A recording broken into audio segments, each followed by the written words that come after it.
É isso aí, pessoal. Boa tarde.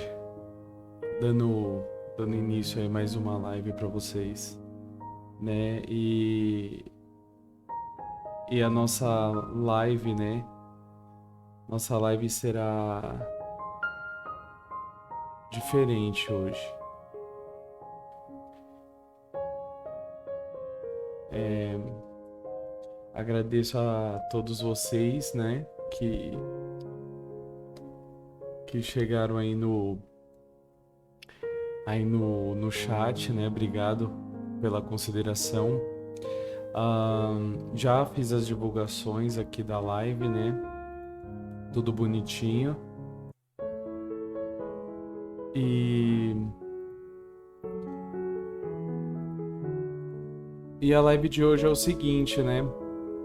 A gente não vai só aqui no canal do Periel, né? Aqui no nosso reino, a gente não só se diverte, né? O tempo todo. Oh, obrigado, Jeff. Obrigado de verdade. 6 meses aí de inscrição. Obrigado. Fortalecendo o exército. Valeu aí, de verdade. Todo o meu coração. Agradeço grandemente. Ah, Vocês puderam notar aí que os alertas, né, foram desativados, porém eu vou saber quem segue e quem dá sub e quem for contribuir com a live, eu vou saber tudo isso pelo chat. Porque para esse tipo de live diferenciada, ah, eu não configurei ainda alertas apropriados, né? Então eu peço que vocês entendam isso. Não deixe de colaborar, né? Não deixe de dar follow, não deixe de dar sub, se for o caso, né? Não deixe de ajudar de alguma forma, né? Não ligue para o alerta, né?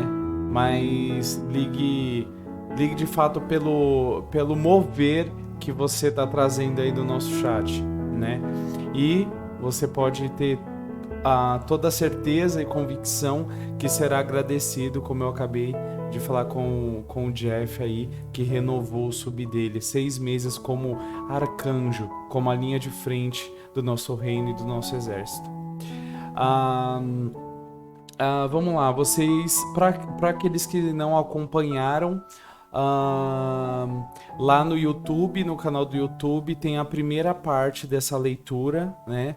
Que eu comecei a ler o livro Verdadeiro Evangelho, do irmão Paul Washer. Tem a introdução e o capítulo 1, e lá também no YouTube tem. Mãe, eu tô em live. Mãe, eu tô em live. Tem. Tá, tá. A minha mãe tá com problema lá embaixo, ela tá sem internet, mas enfim. Porque aonde fica o notebook dela, às vezes meio que oscila o Wi-Fi lá. Mas eu tô com internet, graças a Deus por isso. Porque senão não estaria ao vivo. Então vamos lá. Ahn, Lá no YouTube, né, tem a introdução e o capítulo 1 do Verdadeiro Evangelho. E também tem lá o vídeo do capítulo 2 e 3 do Verdadeiro Evangelho, né? Ah, o que eu quero falar aqui para vocês hoje? Eu vou continuar com essa leitura, né? Que é o capítulo 4. E o que acontece?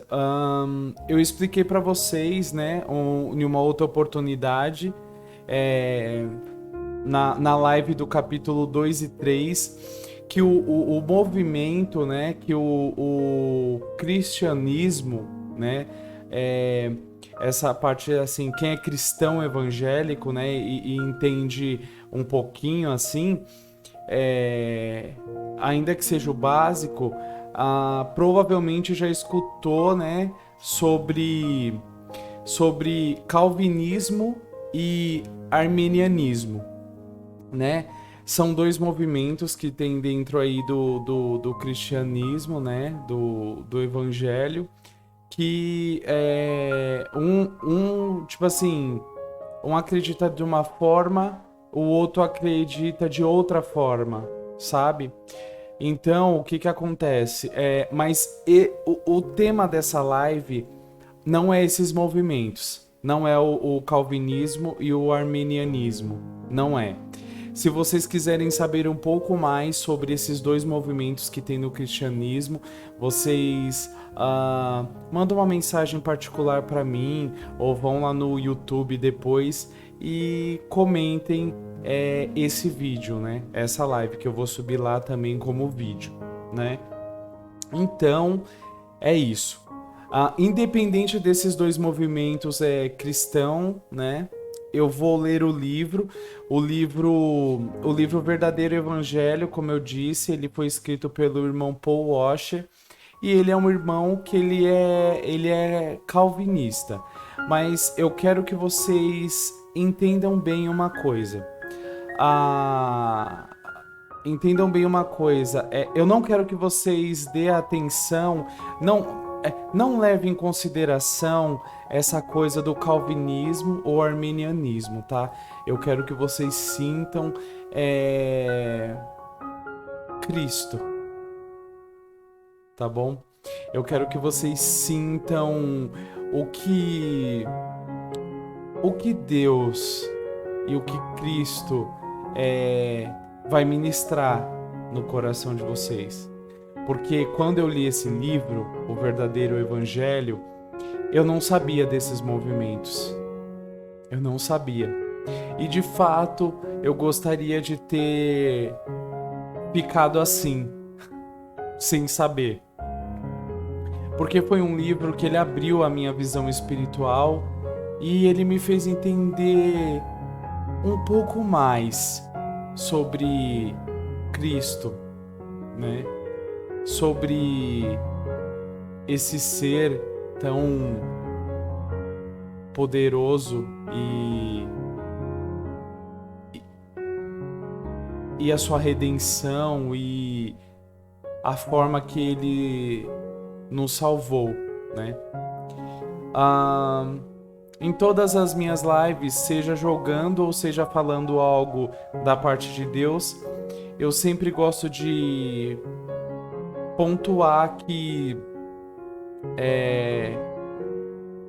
no nosso coração a gente tem um vazio, né? E esse vazio, ele não pode ser preenchido por qualquer outra coisa. Você pode ter momentos mais felizes, assim, ou pode ter todo o dinheiro do mundo e você não vai ser feliz, porque há um vazio dentro de cada um de nós que só Deus, só Cristo pode preencher.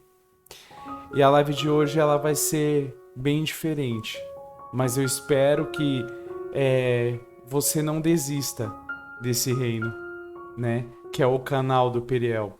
E você não desista do streamer, porque Cristo não desiste de você e eu também não vou desistir de você. Então, eu vou começar a nossa leitura, tá? Vamos lá. Gente, o capítulo 4, né? Vamos lá. E o capítulo 4, ele diz assim: o maior problema das Escrituras. O dicionário Webster define a palavra dilema como uma situação envolvendo uma escolha entre alternativas igualmente insatisfatórias, ou um problema aparentemente incapaz de ser satisfatoriamente solucionado. Este capítulo será bem curto, porque tudo o que eu quero fazer é lançar um dilema. Uma pergunta a ser respondida no próximo capítulo.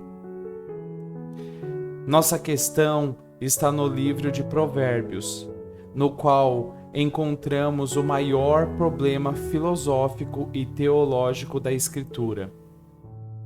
de modo que você poderia dizer que a Bíblia inteira é sobre isso. Ou seja, se você não compreende este ponto, você não entende a palavra e não entende o próprio Evangelho.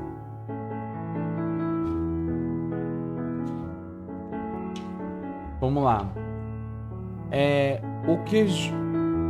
O que justifica o perverso e o que condena o justo, abomináveis são para o Senhor, tanto um como o outro. Provérbios 17, versículo 15. Abominação, entre aspas, é provavelmente a palavra mais forte que temos em toda a Escritura. Não há nada mais horrível diante de Deus do que uma abominação. Ao pé da letra, algo odiável. O que é odiável e abominável a Deus, segundo esse texto? Justificar o perverso e condenar o justo. Ambas as atitudes são odiáveis a Deus. Entendeu? Veja bem. Justificar o perverso e condenar o justo, ambas as atitudes são odiáveis a Deus. Porém, o que diz o versículo 24 de nosso texto principal? Sendo justificados, entre aspas. Deus nos justificou, mesmo sendo nós um povo injusto. Como ouvimos no primeiro capítulo, qual é o problema aqui? Qualquer um que justifica um homem perverso é uma abominação a Deus. Mas nós estávamos há pouco nos regozijando no fato de Deus nos justificar, mesmo sendo nós homens perversos. Se Deus disse que qualquer um que justifica o perverso é uma abominação diante dele, então como que Deus pode justificar você e eu, que somos perversos, sem se tornar ele mesmo uma abominação? Ora, se Deus não pudesse perdoar o iníquo, todos nós pereceríamos. Porque a Escritura declara que todos pecaram, Romanos 3, versículo 23, que o salário do pecado é a morte, aqui entre aspas, Romanos 6, versículo 23, e que a alma que pecar, essa morrerá, entre aspas, Ezequiel 18, versículo 4. Mas Deus nos justifica e já vimos isso. Como Deus permanece justo? Esse é o maior problema em toda a Escritura e é esse todo o assunto que permeia o Evangelho de Jesus. Aqui ele está começando a abordar como Deus justifica o perverso, né? No caso que somos nós, seres humanos, em estados de pecado, né? No estado de pecado, em um estado pecaminoso, como que ele justifica a gente e ele consegue não ser uma abominação, né? É isso que o capítulo está abordando e é isso que o capítulo está ensinando. O maior dilema em toda a Bíblia é este: se Deus é justo, ele não pode perdoar você. Deus não pode tratar ímpios e justo do mesmo modo. Aí aqui abre aspas, longe de ti ou fazeres tal coisa, matares o justo com o ímpio, como se o justo fosse igual ao ímpio, longe de ti. Não fará justiça o juiz de toda a terra? Fecha aspas. Gênesis 18, 25. Alguém poderia perguntar por que Deus não pode simplesmente perdoar o pecado do homem e estar bem com ele, com o homem. Ora, Se a Escritura nos ordena a perdoar livremente, então por que seria errado para Deus fazer o mesmo?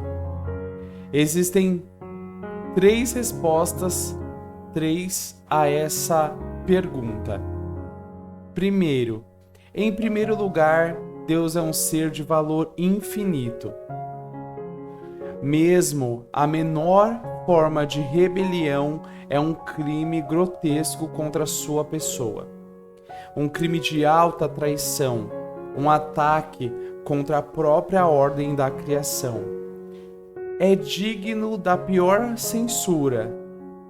Não é possível ignorar o ocorrido apenas com um tapinha nas costas. Ao defender a justiça de um inferno eterno, o John Piper nos lembra de que a gravidade do pecado origina-se do que ele diz acerca de Deus. Deus é infinitamente digno de ser honrado. Mas o pecado diz o oposto. O pecado diz que existem coisas mais desejáveis e mais dignas. Até que ponto isso é grave? A gravidade de um crime é determinada, em parte, pela dignidade da pessoa e do cargo que está sendo desrespeitado. Se a pessoa for infinitamente digna, infinitamente ilustre, infinitamente querida e ocupar um cargo de infinita dignidade e autoridade, rejeitá-la é um crime infinitamente ultrajante. Portanto, merece um castigo infinito. A intensidade das palavras de Jesus acerca do inferno não é uma reação exagerada a pequenas ofensas. As palavras de Jesus são um testemunho ao infinito valor de Deus e à desonra ultrajante do pecado humano. O Jonathan Edwards também desenvolve essa ideia. O crime de alguém em desprezar e lançar desonra sobre outro é mais ou menos infame na proporção da maior ou menor obrigação desse alguém em obedecer ao desonrado. Consequentemente, se houver algum ser que temos obrigação infinita de amar, honrar e obedecer, Consequentemente, se houver algum ser que temos obrigação infinita de amar, honrar, obedecer, o contrário concernente a ele deve ser infinitamente censurável. Nossa obrigação de amar, honrar e obedecer a algum ser está em proporção com sua amabilidade, honradez e autoridade. Me mandou um zap? Deixa eu ver aqui. Só um momento.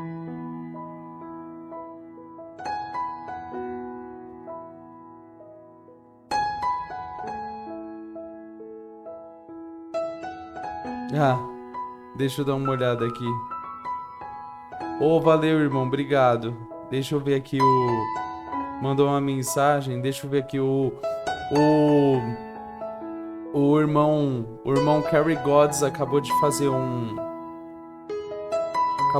uma doação aqui e ele deixou um recado aqui. Vamos dar uma olhada aqui. Deixa eu ver.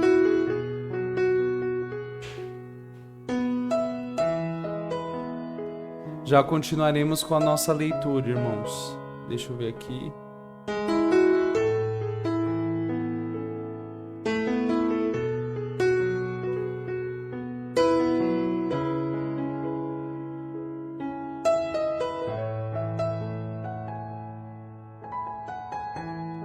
Você mandou uma mensagem?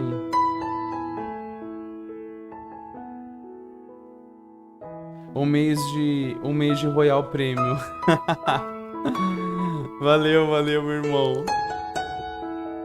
Meu irmão aí garantindo aí o meu prêmio no Royal Quest. Obrigado, irmão. Obrigado, valeu. Deus abençoe.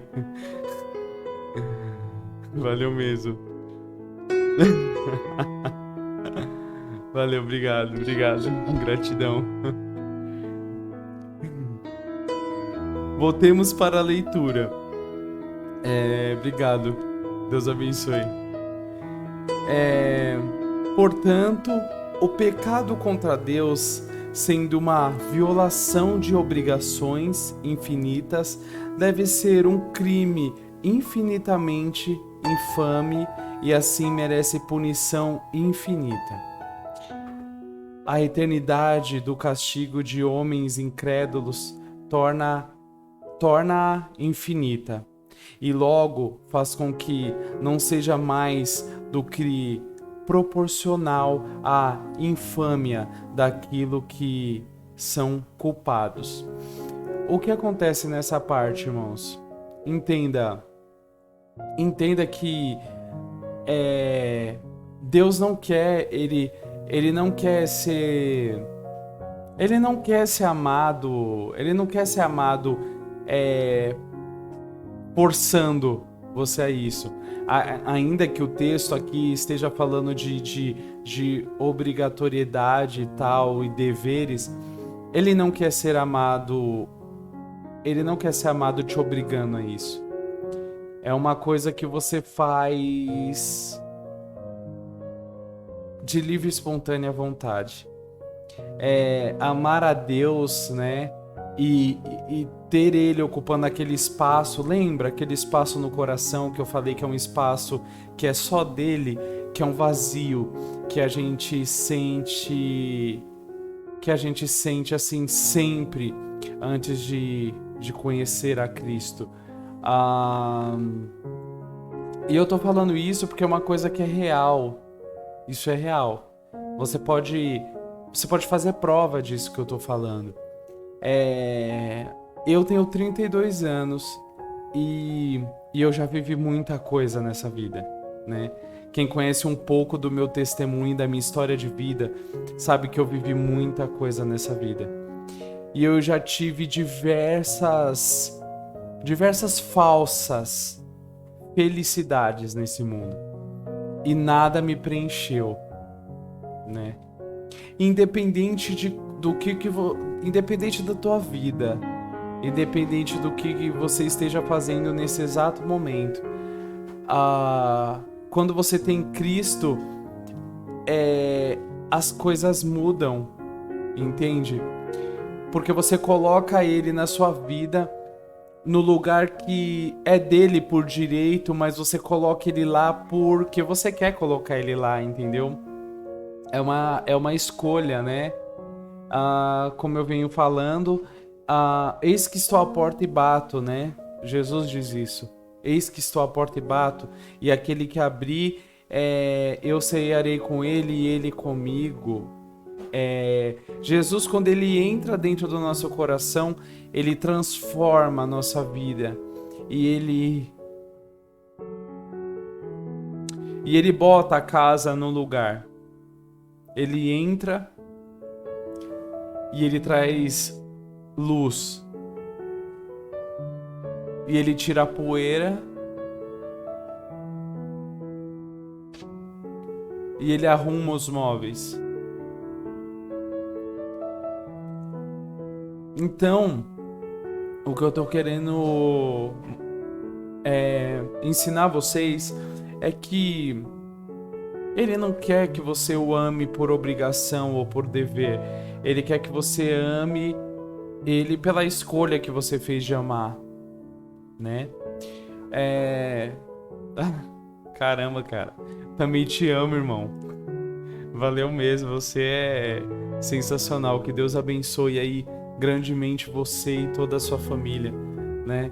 Você sabe que eu sempre, nas minhas orações aí, nas minhas conversas com Deus, eu apresento sua família e eu tenho certeza que Ele tá todo segundo, né? Todo segundo ali de mão dada com você e com a tua família, te levando pro trabalho e te trazendo do trabalho ou de qualquer lugar que você tiver que ir em segurança. E Ele está preparando o seu filho para ser um grande homem de Deus, né? Um grande homem de Deus. ele vai crescer, ele vai ter muito amor no coração, vai ter tranquilidade, muita paz, né? Vai ter muita luz, né? A luz de Cristo, para ele poder falar de como Jesus é maravilhoso, porque ele realmente é, né? E é isso, irmão. É isso. Um ato de injustiça tão grande sendo cometido contra um ser tão santo não pode simplesmente ser varrido para debaixo do tapete. Em segundo lugar, Deus é justo e o seu amor é um amor justo. Deus não pode amar injustamente, assim como ele não pode amar a injustiça. Não há... Peraí, deixa eu beber um golinho de água aqui. Beber um golinho de água só pra molhar a goela. Amor, seu café da manhã tá no micro-ondas. De nada, amor. Então, não há contradição no caráter de Deus. Ele deve ser ao mesmo tempo justo e amoroso. E não pode ser um à custa do outro. Às vezes, eu ouço evangelistas dizerem coisas como: Deus poderia ser justo com você, mas ao invés de ser justo, ele foi amável. Isso está entre aspas. Você sabe o que isso significa? Que o amor de Deus é injusto. Você percebe isso? As pessoas dizem muitas coisas estúpidas. O grande amor de Deus por você o fez ignorar sua própria justiça e pecar para salvar você. Isso está entre aspas. Esse é justamente o problema. Como Deus pode ser justo e ao mesmo tempo o justificador de homens pecadores? Imagine o seguinte: estamos 500 anos atrás e eu sou um escravo na Espanha. Naquela época, a punição para escravos que roubassem era a morte. Essa era a lei. Isso é o que a lei dizia. Se você rouba, você precisa morrer. Eu sou um escravo ladrão que havia fugido, aqui ele está dando um exemplo, e sou finalmente capturado pelo meu amo, meu mestre. Existe uma nuvem de testemunhas do meu crime e é inegável a minha culpa. Então, sabendo do meu destino, eu caio sobre meus joelhos e clamo: seja propício a mim, seja misericordioso. O que você diria acerca disso? Bem, agora eu acho que o mestre deve fazer uma escolha pela vida do escravo. No entanto, nós temos um problema. A lei cobra minha morte. Vamos lá, ele está dando um exemplo. A justiça pede que eu morra. O que está acontecendo é que eu estou pedindo a meu mestre que desobedeça a lei, feche os olhos para a justiça e me deixe seguir com o meu pecado. Ora, se vivemos em uma sociedade que não consegue sequer suportar essa tensão no reino dos homens, como entenderemos completamente como esse mesmo ponto se relaciona com o reino dos céus, no qual a justiça de Deus cobra a nossa morte? Ele fez uma pergunta aqui. Olhe para a nossa cultura. Ela não é atualmente baseada na justiça, concorda? Nós sequer lemos os livros antigos sobre as leis. Eu duvido seriamente que qualquer candidato à presidência esteja lendo a Lex Rex de Rutherford. Veja, nós somos um povo de lábios impuros. Bebemos iniquidade como se fosse água, como o povo de Nínive. Nínive é uma cidade que é citada na Bíblia, tá, pessoal? Nós não sabemos sequer diferenciar a nossa mão esquerda da direita. E mais, ainda existe algo muito importante a ser considerado. Deus deve ser justo, não porque existe alguma lei acima dele, a qual ele deve conformar-se, como algum tipo de lei universal de justiça que Deus não pode quebrar. Não é isso que a Bíblia ensina. Deus deve ser justo porque Ele é justo. Deus deve ser consistente com quem Ele é. Ele é um Deus justo. Ele não pode cometer injustiça, nem mesmo em nome do amor. O amor de Deus é santo. O amor de Deus é justo. Então a pergunta continua a ser: como Deus pode ser justo e justificar o pecado? Em terceiro lugar, Deus é o juiz de toda a terra. É o seu dever garantir que a justiça seja feita e que o mal seja punido. Não seria adequado para o juiz celestial perdoar o ímpio mais do que seria para um juiz terreno perdoar o criminoso que está diante dele em um tribunal de justiça. Não é nossa queixa frequente que o nosso sistema de justiça é corrupto? Não ficamos irados quando criminosos culpados são libertos? Será que devemos esperar menos justiça de Deus do que exigimos de nossos juízes? Só um momento, pessoal, que o notebook está descarregando e eu esqueci de conectá-lo na tomada. Só um pouquinho.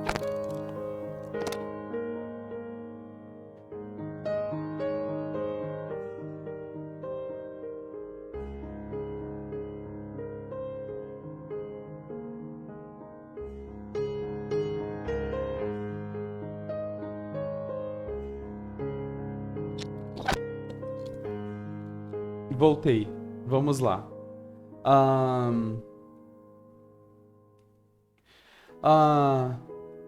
Deixe-me dar um exemplo. Você deixa sua família em casa para trabalhar e, quando retorna à noite, descobre que eles foram assassinados violentamente. Você entra pela porta e o homem que os matou ainda está lá, com sangue em suas mãos. Está terminando de estrangular a sua última criança. Com a força de um touro, você corre pelo quarto, carrega aquele homem, o agarra e o lança ao chão. Tudo o que você quer é matá-lo, mas por ser salvo em Cristo, você resiste e chama a polícia. Você entrega esse violento assassino que acabou com toda a sua vida, despedaçando tudo pelo que você já viveu, nas mãos das autoridades. A polícia o leva ao juiz e, na presença de todas as pessoas da cidade, naquele tribunal, o juiz olha para baixo, para o homem que assassinou sua família inteira e diz, abre aspas, eu sei que você é um assassino cruel e violento, mas eu sou um juiz muito amável e eu nunca fico irritado com ninguém. Você está livre para ir, eu te perdoo, fecha aspas. Vocês entenderam aqui o exemplo que a leitura deu? Entendeu, né? Vai pegando aí a visão. O que você faria? Existe alguém naquela corte que vai se juntar a você, dar as mãos e cantar o... Aí ele dá um exemplo aqui de uma música. Como se fosse... Ele tá expressando aqui um pedaço de uma música como se fosse se alegrar, assim. Eu vou dizer-lhe exatamente o que aconteceria. Você pularia imediatamente do seu lugar e gritaria: eu exijo justiça.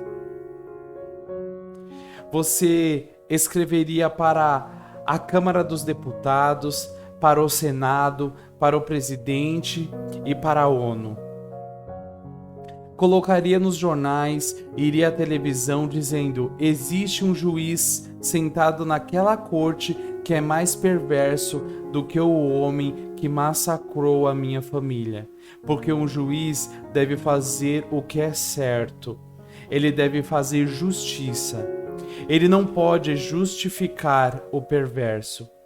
Você vê o problema? Você exigiria justiça de seus próprios juízes, mas você fica nervoso quando alguém diz que Deus é justo. Se Deus é justo, e Ele certamente é, Ele não pode perdoar você sem se tornar perverso. Vamos lá. Essa é a questão de toda a Escritura, e é isso o que quero dizer quando digo que as pessoas não compreendem o Evangelho atualmente. Quando foi a última vez que você ouviu isso?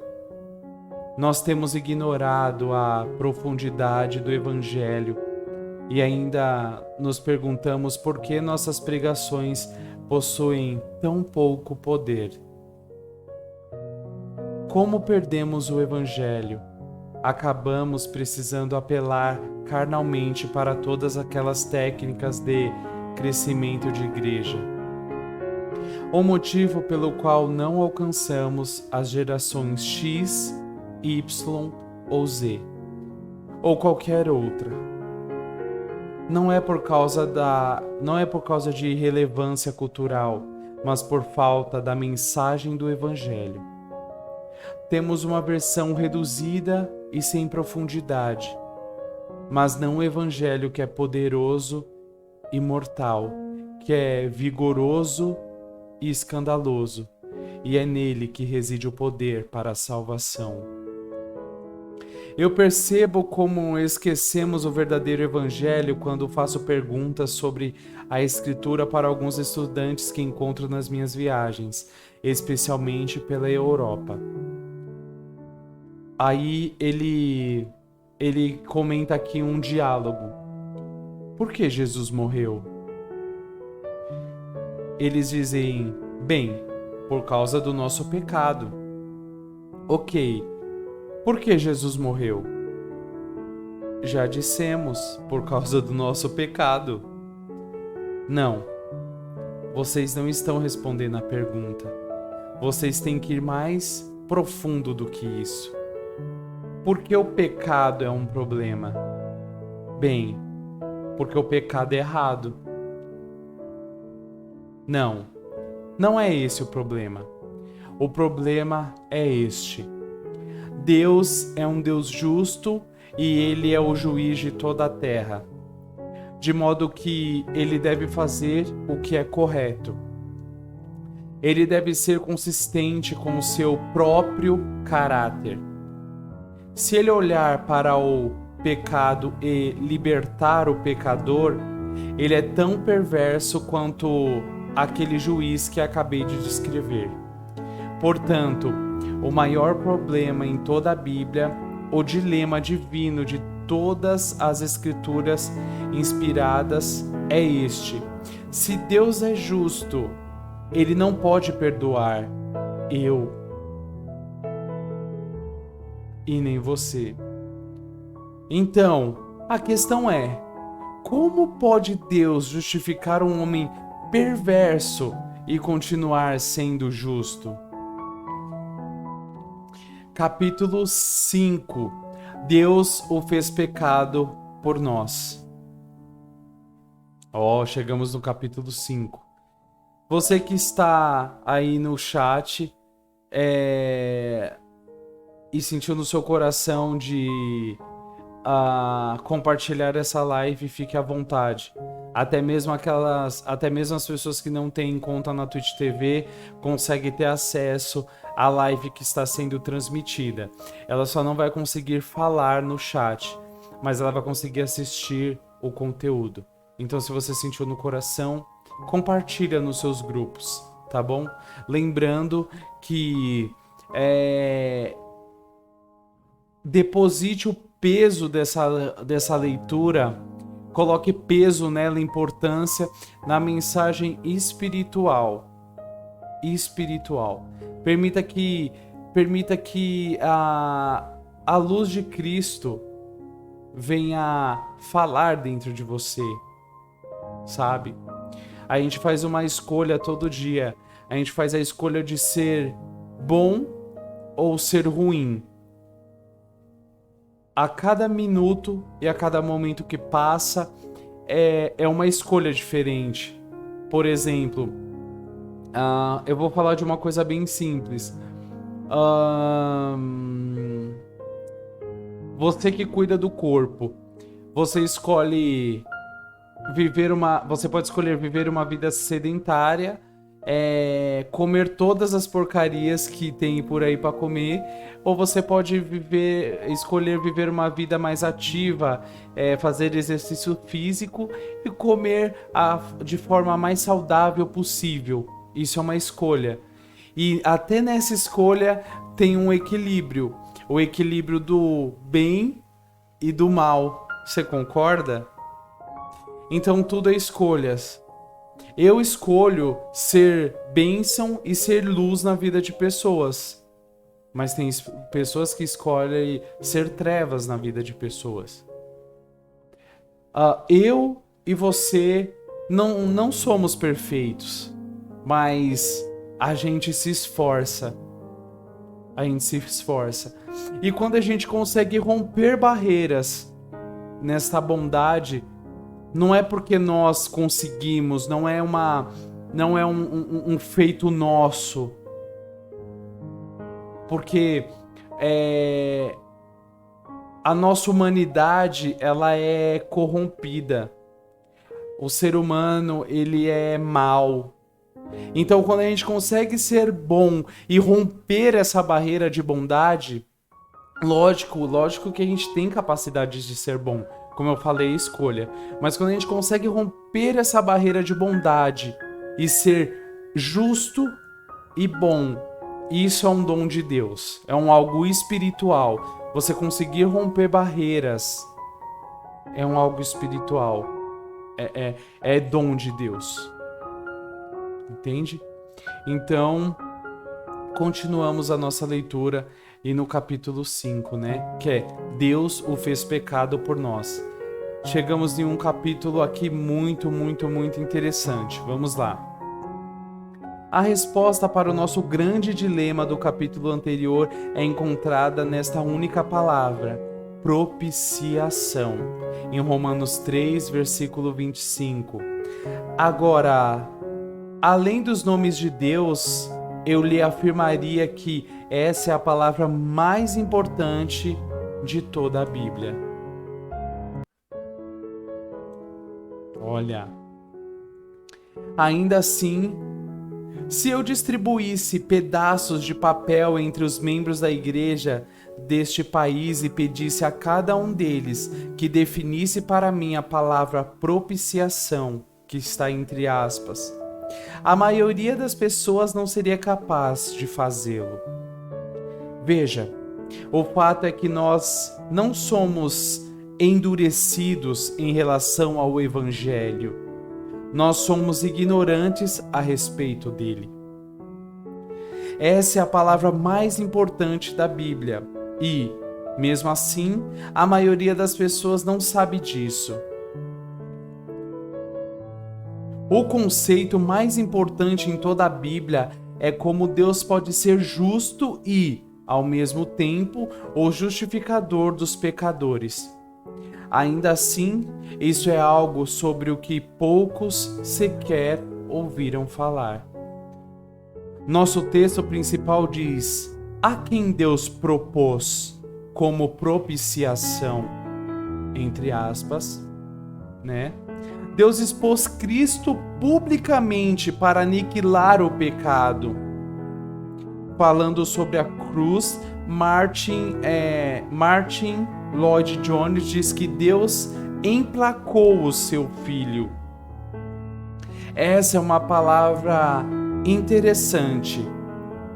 Deus fez Jesus tornar-se uma espécie de placa, um sinal para todos que passam pela estrada no local mais visível em que se poderia estar. Quando você vai a Missouri, eu acho que eu nunca fui para Missouri, né? Mas como o escritor ele é americano, né? Ele tá dando aqui um exemplo. Quando você vai a Missouri, você vê outdoor por toda parte, de tal modo que não consegue sequer contemplar a natureza por causa de tantas placas que existem lá. Existem anúncios, entre aspas, emplacados por todo lugar para o qual você olhar. Do mesmo modo, Deus emplacou o seu Filho no centro do mundo, na cidade religiosa mais importante da face da terra. Lá, à vista de todos, uma cruz foi levantada e o seu Filho foi pregado nela.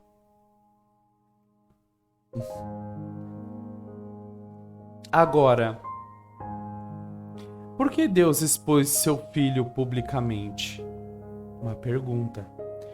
O ponto é que Deus estava fazendo bem mais do que apenas salvando o homem naquele madeiro. Uma questão que precisa ser respondida é: o que é propiciação? Uma propiciação é um sacrifício feito no lugar da parte culpada, que justifica ou satisfaz a justiça de Deus e faz com que seja possível para Deus perdoar homens pecadores.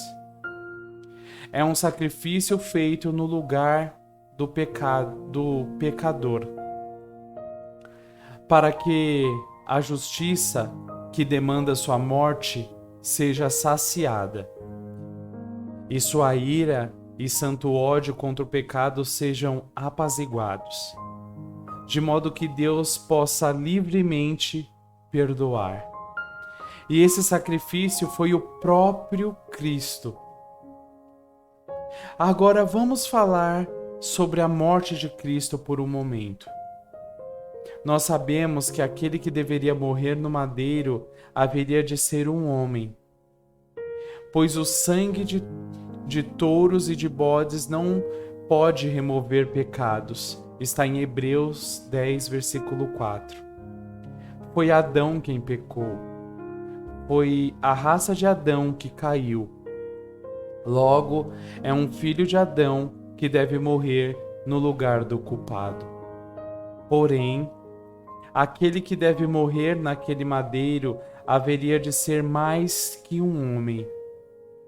Ele deve igualmente ser Deus. Por que aquele que morreria no madeiro deveria ser Deus?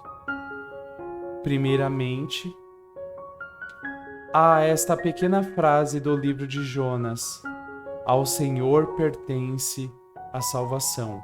Está em Jonas 2, versículo 9. Isaías é bem mais claro ao nos mostrar que Deus não divide seu título de Salvador com ninguém. Está em Isaías 42, versículo 8 e Isaías 48, versículo 11. É por isso que a doutrina das... Aquele cita uma... Como que é que fala? Uma denominação... Aquele cita uma denominação de irmãos que é a doutrina dos testemunhas de Jeová. Ele cita aqui. é uma abominação, porque elas dizem que Deus fez uma criatura inocente para descer e salvar os homens, a fim de remover o pecado. Ora, se esse fosse o caso, então fora uma criatura que nos salvara. Mas o que você precisa entender é que Cristo não era uma criatura, mas o Criador. O eterno Filho de Deus que desceu do céu, não julgando como usurpação o ser igual a Deus, está em Filipenses 2, versículo 6, ele não deixou de lado sua divindade. Ele deixou de lado a glória e os privilégios de sua divindade.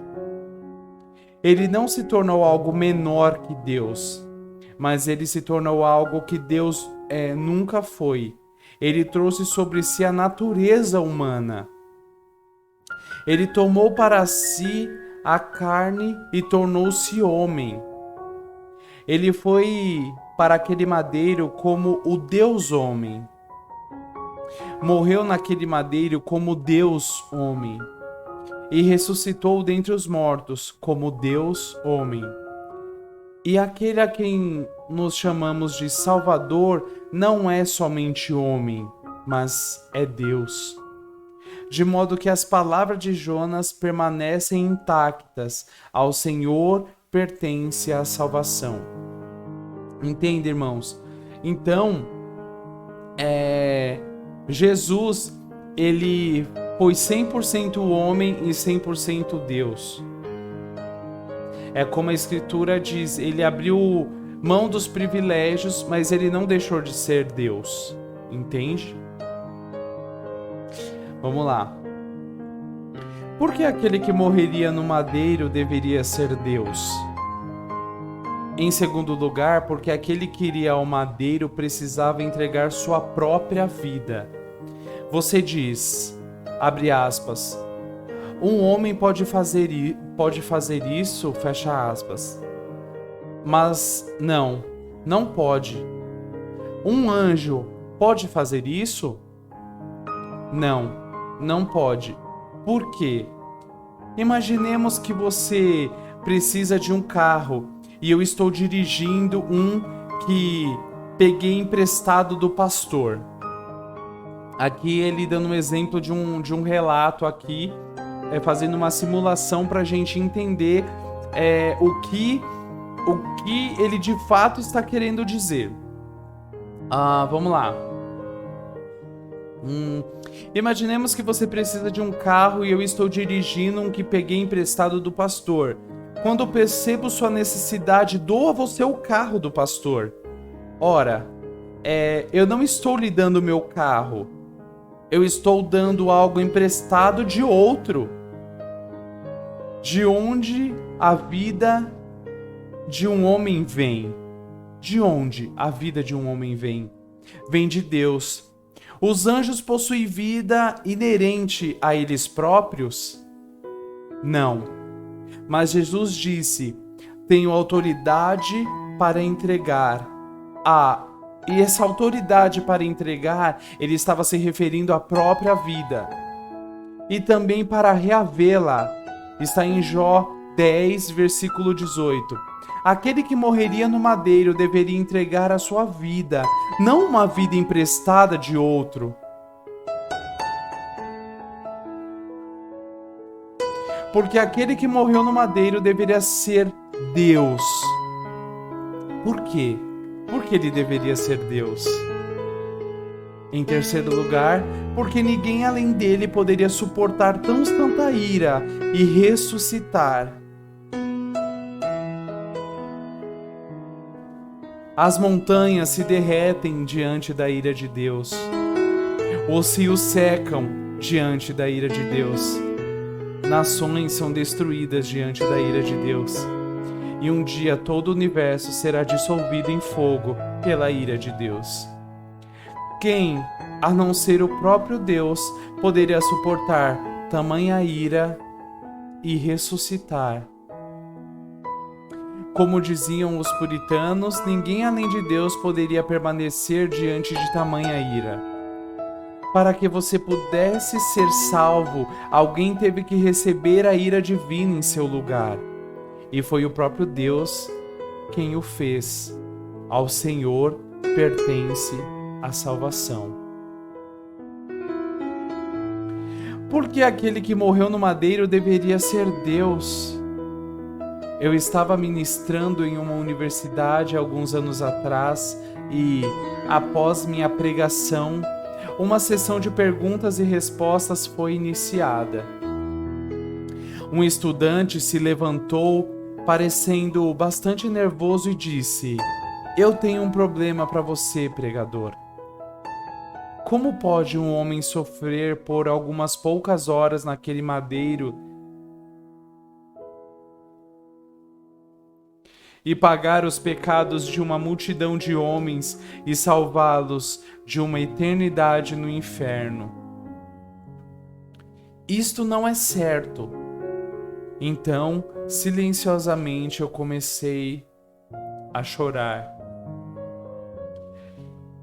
E eu disse: "Jovem, obrigado por fazer essa pergunta, porque a resposta é a minha favorita.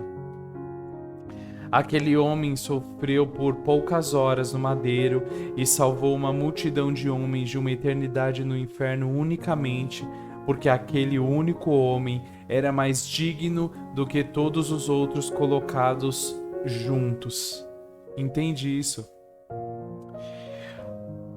O que ele quer dizer aqui é que Jesus, ele era tão digno que, se ajuntasse todos os homens, toda a raça humana de toda a terra,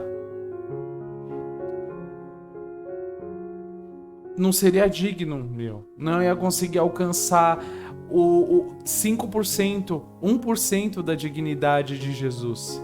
Entende isso? É uma coisa séria isso daqui. É uma coisa séria.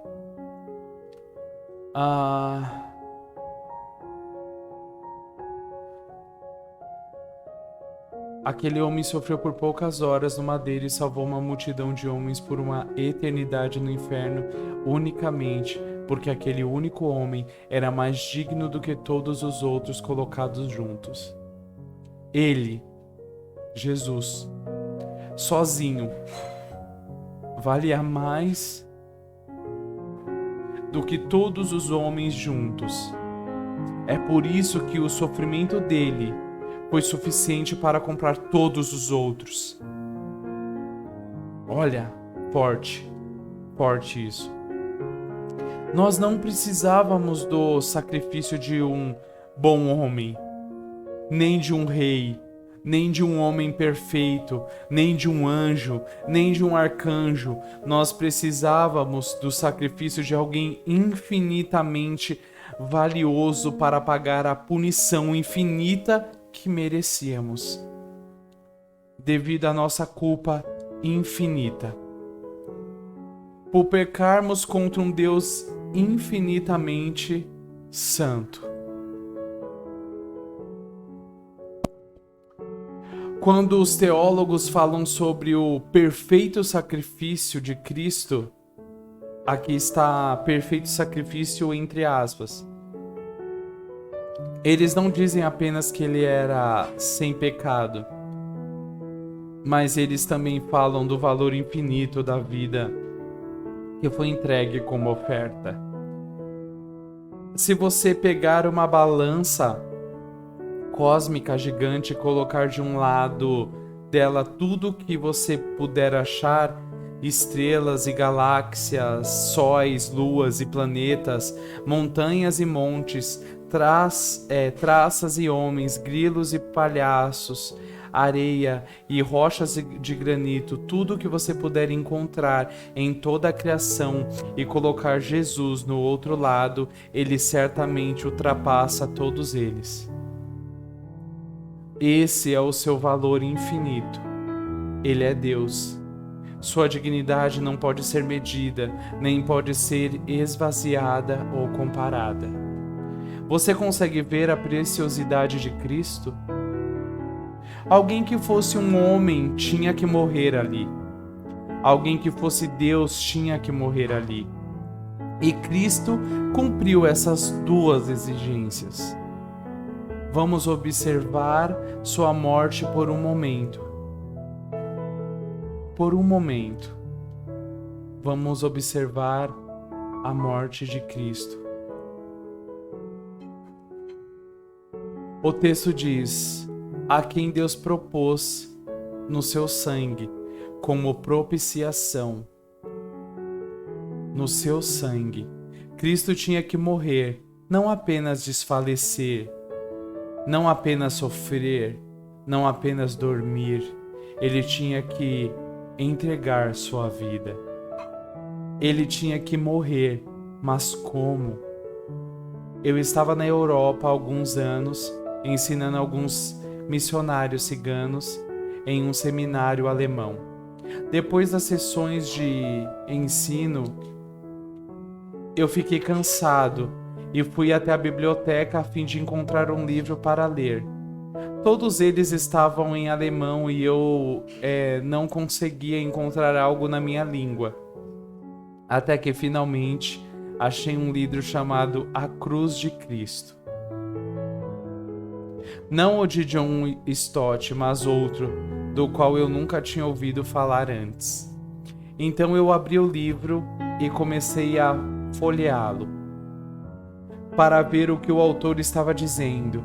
Foi quando eu li o seguinte: quando Jesus Cristo estava naquele madeiro, Deus olhou do céu e viu o sofrimento que fora afligido sobre o Filho de Deus pelas mãos dos romanos, de modo que ele contou isso como pagamento pelos nossos pecados. Ora, isso é uma heresia. No entanto, se você escutar a maioria das pregações atuais, isso é tudo o que você sempre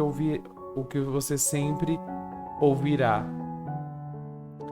Quando foi lançado o filme A Paixão de Cristo de Mel Gibson, um pregador famoso foi convidado a participar de um programa em certa rádio. Nesse dia, eu estava trabalhando na fazenda. Quando o programa começou, eu aumentei o volume do rádio e me sentei no caminhão, ouvindo.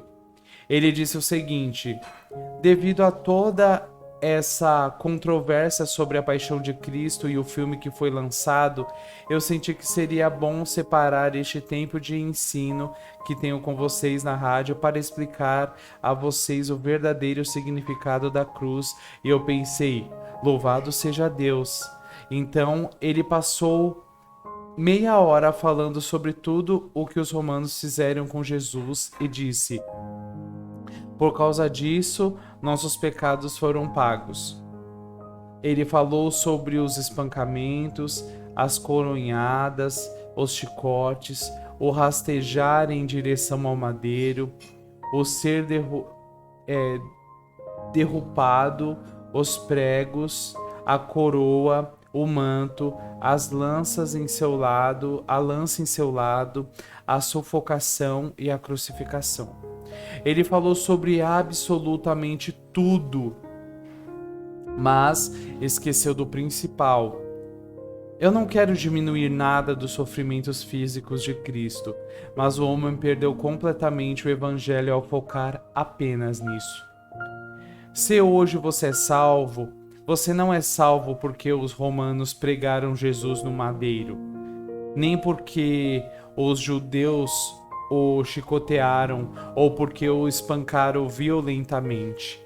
Se hoje você é salvo, isso se deve ao fato de que, quando ele estava naquele madeiro, ele carregou os nossos pecados e o seu próprio Pai o esmagou como sacrifício. Isaías 53, versículo 10. Nós não somos salvos por aquilo que os romanos fizeram com Jesus. Nós somos salvos por aquilo que Deus fez com seu Filho. Entendeu? Pense nisso por um momento. Vamos lá. Jesus está no madeiro e ele exclama: Vão pensando nisso por um momento.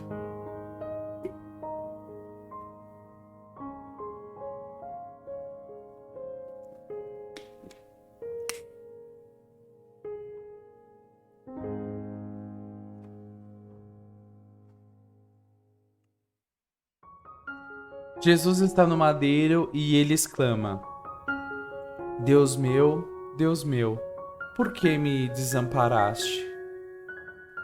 Eu vejo tantos pregadores dizendo: Deus Pai olhou para seu filho e ao ver todas as feridas e sofrimento, ele deu as costas para Jesus, pois não aguentava mais ver aquilo.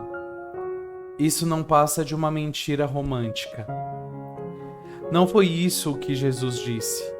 O próprio Jesus testificou que o Pai o havia desamparado completamente. Por causa do pecado que estava imputado sobre si, ele estava carregando o meu e o seu pecado. Cristão. Ele se tornou o bode expiatório. Ele se tornou o verme. Ele se tornou a serpente levantada no deserto. Veja o que o Salmo 22 diz sobre isso. Deus meu, por que me desamparaste? Por que se acham longe de mim? Por que se acham longe de minha salvação as palavras de meu bramido?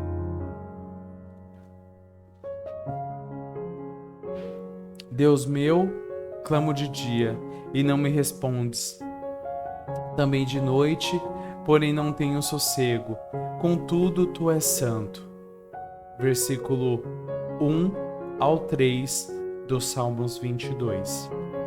Nos primeiros versos, ele grita a Deus e sua queixa é: Deus meu, por que me desamparaste? Então ele argumenta: nossos pais confiaram em ti, e os livraste. A ti clamaram e se livraram. Confiaram em ti e não foram confundidos. Versos 4 e 5. O argumento dele é este: Pai, nunca houve um momento na história do povo da aliança, Israel, no qual os homens clamaram a ti e tu os desamparastes. Mas aqui estou eu, pendurado neste madeiro, o teu único filho, o Messias. Por que me desamparaste?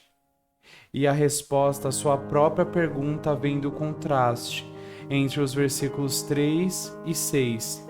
Tu és santo, mas eu sou o verme.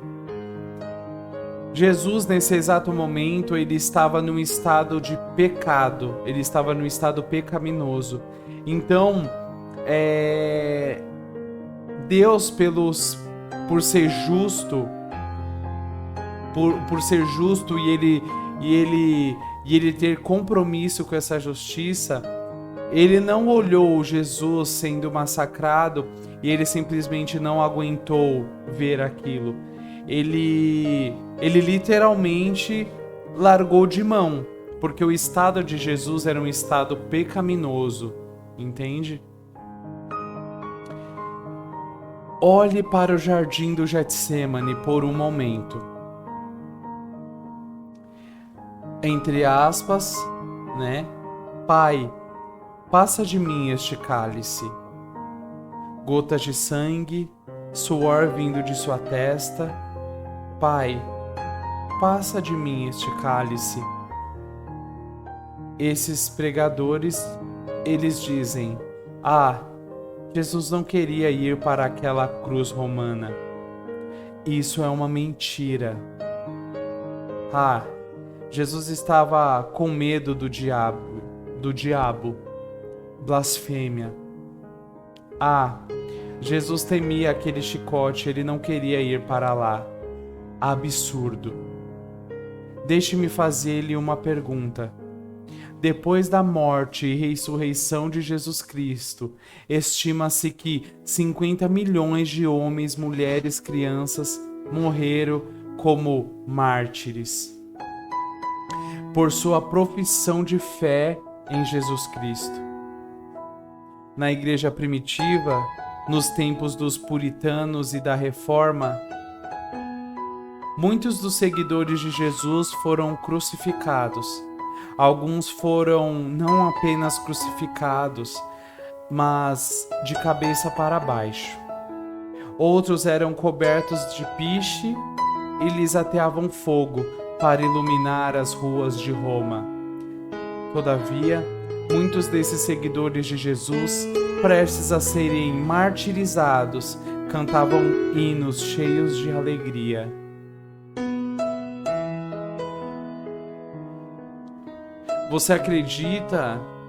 Você realmente acredita que o capitão de nossa salvação está em um jardim acovardado por causa da cruz?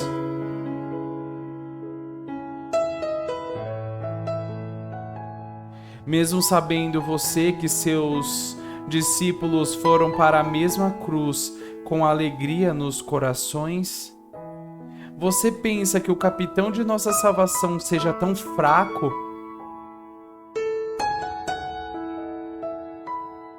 Pense, homem. Pense, mulher. Pense, jovem. Pense, seguidor.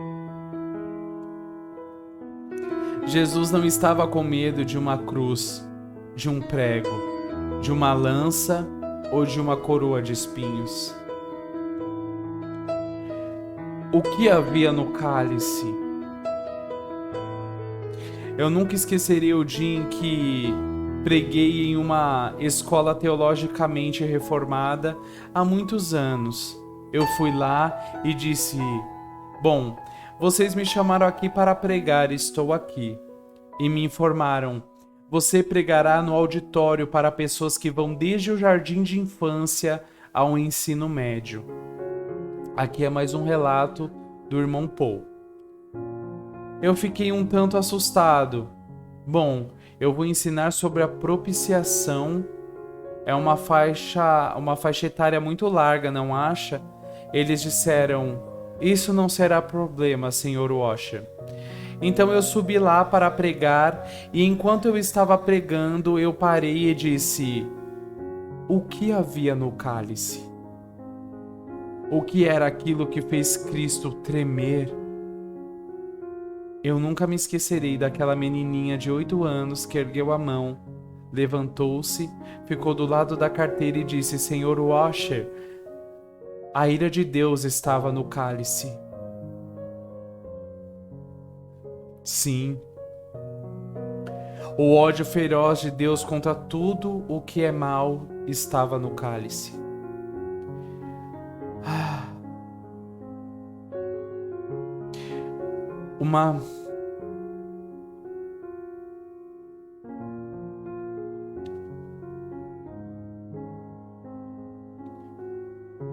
Uma mísera cruz de madeira. Todo homem está sob a feroz e justa ira de Deus por causa de sua perversidade, e alguém tinha que beber essa ira. Jesus Cristo, naquele madeiro, suportou a culpa de seu povo e permaneceu no lugar de julgamento deles. Então, todo o ódio, toda a santidade, toda a ira, toda a justiça e todo o julgamento de Deus, como uma luz branca ofuscante, tudo aquilo veio esmagando a cabeça de seu filho unigênito. Você nunca leu que ao Senhor agradou moê-lo, ou seja, reduzi-lo a pó. Isaías 53:10. Uma pergunta. Nunca lemos isso. Que o Senhor se agradou disso. Imagine por um momento uma represa de 10.000 quilômetros de altura e 10.000 quilômetros de largura. Com você logo abaixo dessa coisa, a 1 quilômetro de distância da muralha. Então, de repente, em um único segundo, a muralha desaparece e toda aquela água desce, esmagando você. Porém, milésimos de segundos antes de aquela força esmagadora chegar aos seus pés, o chão se abre e engole toda a água. Assim também, a ira de Deus, destinada às pessoas, foi engolida pelo sacrifício de Cristo pouco antes de nos atingir. O Filho de Deus tomou aquele cálice da mão de seu Pai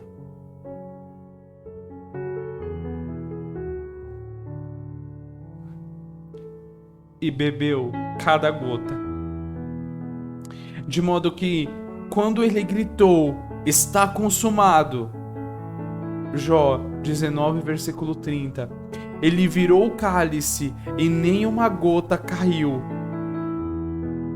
Gente, Jesus fez isso daqui, ó. Ele pegou o cálice, ele tomou essa ira esmagadora e ele falou, está consumado. E quando ele virou o cálice, nenhuma gota caiu no chão. Ele havia bebido tudo.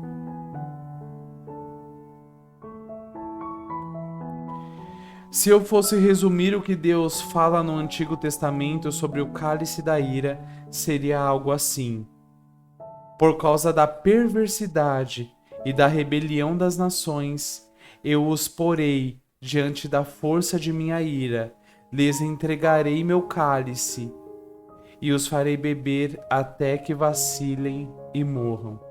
Mas naquele madeiro, Cristo bebeu o cálice.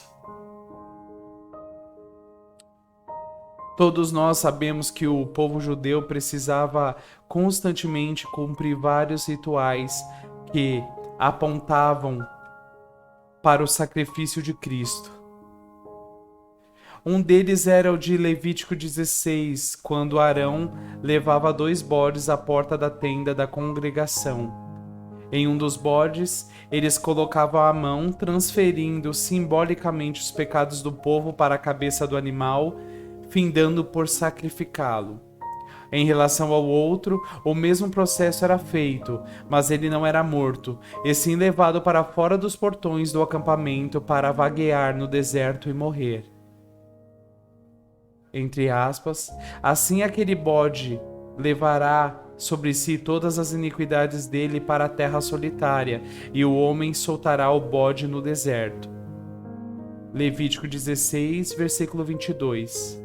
Sobre isso, o escritor aos Hebreus explica que Jesus, como o bode, sofreu fora dos portões da cidade, abandonado por Deus e abandonado pelo povo, por ser o portador dos pecados. No entanto, este era o portador de nossos pecados, era também o trisságio, ou 3 vezes santo. Isaías descreve essa santidade em sua visão de Deus. No ano da morte do rei Urias, eu vi o Senhor assentado sobre um alto e sublime trono, e as abas de suas vestes enchiam o templo. Serafins estavam por cima dele, cada um tinha 6 asas, com 2 cobriam o rosto, com 2 cobriam seus pés e com 2 voavam. E clamavam uns para os outros, dizendo: Santo, Santo, Santo é o Senhor dos exércitos. Toda a terra está cheia de sua glória. As bases do limiar se moveram à voz do que clamava, e a casa se encheu de fumaça. Isaías capítulo 6, versículo 1 ao 4. Em seu evangelho, João nos diz que o Deus que Isaías viu era o Filho de Deus. Jó 12, versículo 41. Isaías contemplou a sua glória. Os maiores arcanjos do céu nem ao menos podem olhar para ele por causa de seu amor, sua beleza e sua pureza. Os serafins no livro de Hebreus são chamados de labaredas de fogo, em Hebreus 1, versículo 7. Porém, eles não queimam pelo seu próprio combustível. Eles são somente o reflexo do ardor da santidade do Filho de Deus, o reflexo de sua beleza. Mesmo sendo tão grande e glorioso, mesmo com seu manto enchendo tudo o que pode ser preenchido, mesmo com sua glória sem medida, enchendo tudo na terra, no céu e até mesmo no inferno, este Deus deixou seu trono e se tornou um homem, indo ao madeiro. Aquele que não conheceu o pecado, ele o fez pecado por nós, para que nele fossemos feitos justiça de Deus. Segunda Crônicas 5, versículo 21. A lei diz: maldito todo aquele que não permanece em todas as coisas escritas no livro da lei para praticá-las. Está em Gálatas 3, versículo 10. Você sabe o que significa ser maldito? É algo terrível. Se você olhar para todo o Antigo Testamento, você verá que isso é algo simplesmente horrível. Você deve passar noites e noites buscando meditar na Escritura para compreender a totalidade disso. E a Bíblia nos diz que, antes de sua conversão, você estava debaixo da própria maldição de Deus. Você sabe o que significa estar debaixo da maldição de Deus? Essa é a única maneira com que consigo definir.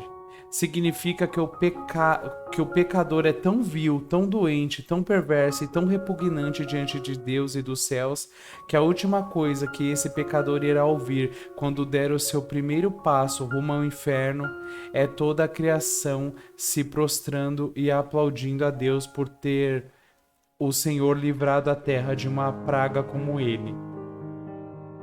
As Escrituras ainda nos dizem: Cristo nos resgatou da maldição da lei. Está em Gálatas 3, versículo 13. Ele se tornou uma maldição por nós. Cristo se tornou uma maldição, um miserável, uma coisa vil. Como alguém consegue não chorar diante de algo como isso? Se você tem um coração tão duro que você sequer consegue se emocionar com isso, então chore pelo seu coração duro, para que Deus toque em você. Você conhece a história de Abraão e seu filho?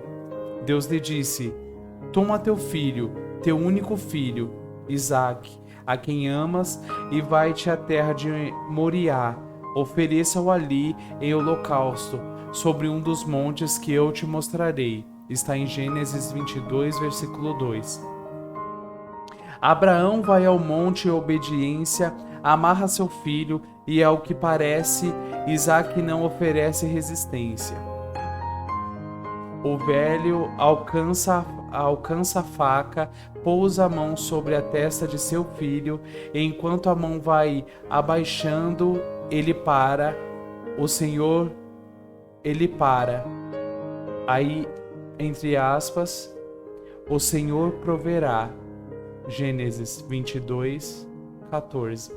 E então, que história maravilhosa! Lá estava o animal preso pelos chifres no arbusto. Que lindo final para uma história! Porém, aquele não foi o final, foi o intervalo. Centenas de anos depois, em uma colina chamada Calvário, Deus Pai pousa sua mão na cabeça de seu filho unigênito e o sacrifica.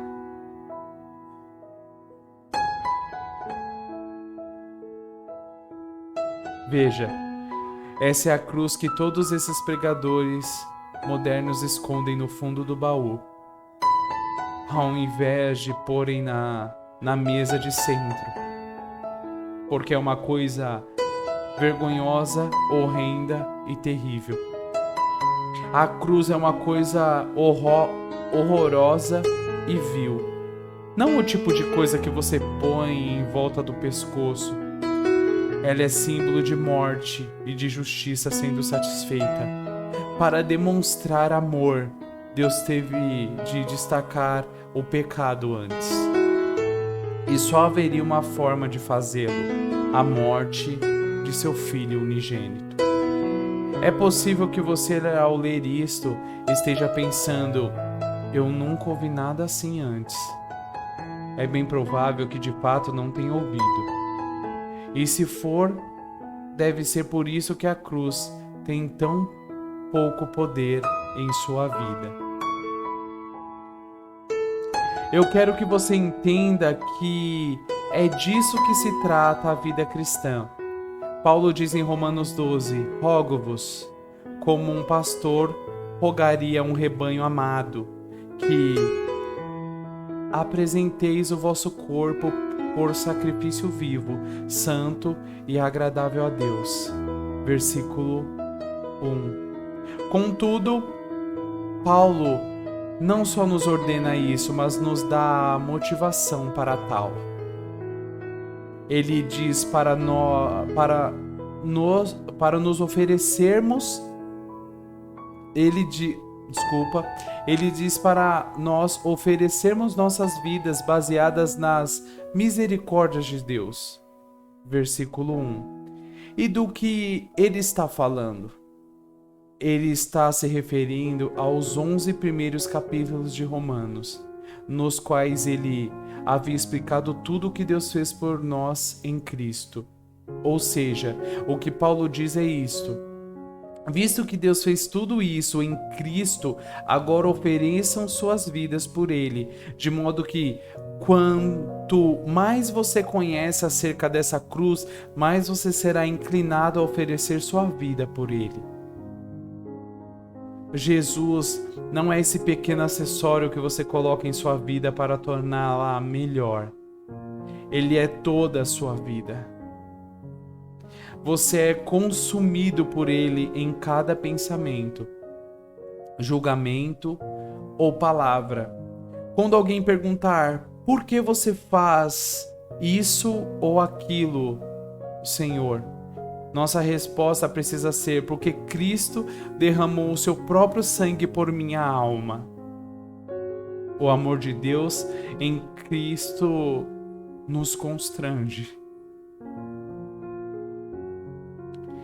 2 Coríntios 5, versículo 14 e 15. Ele morreu. Essas palavras deveriam ser o suficiente para quebrar o seu coração em 1000 pedaços e jogá-lo ao chão em adoração. Ofereça o sacrifício. Toda a criação faz o seu chamado. Ofereça o sacrifício, uma vida por todo o que tem pecado. Ofereça sacrifício, o inocente tem de ser morto pelos seus. Ofereça o sacrifício para trazer o homem de volta a Deus. E é isso aí, meus queridos. Eu espero que vocês tenham entendido toda essa leitura. Esse foi o último capítulo e na próxima live de leitura eu vou ler para vocês a conclusão. E a conclusão é: Ele é o Rei da Glória. Vai ter algumas páginas aqui, creio que mais ou menos umas 5 páginas aí, por aí. Umas 5 páginas. Mais ou menos, eu acho que é isso. 5 páginas, frente e verso. Depois eu vou subir essa live aqui no YouTube também, para vocês poderem compartilhar esse vídeo dessa leitura. É como eu falei no início, absorva toda essa leitura, né? Ele morreu. É o que eu falo em nas lives, né? Quando o pessoal entra na live, né,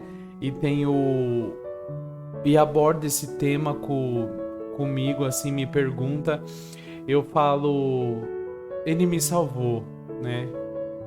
Eu tenho um prazer muito grande de falar que aquele espaçozinho no meu coração que eu expliquei para vocês, que é um espaço que nem toda a felicidade do mundo consegue preencher, nem todo o amor humano do mundo pode preencher.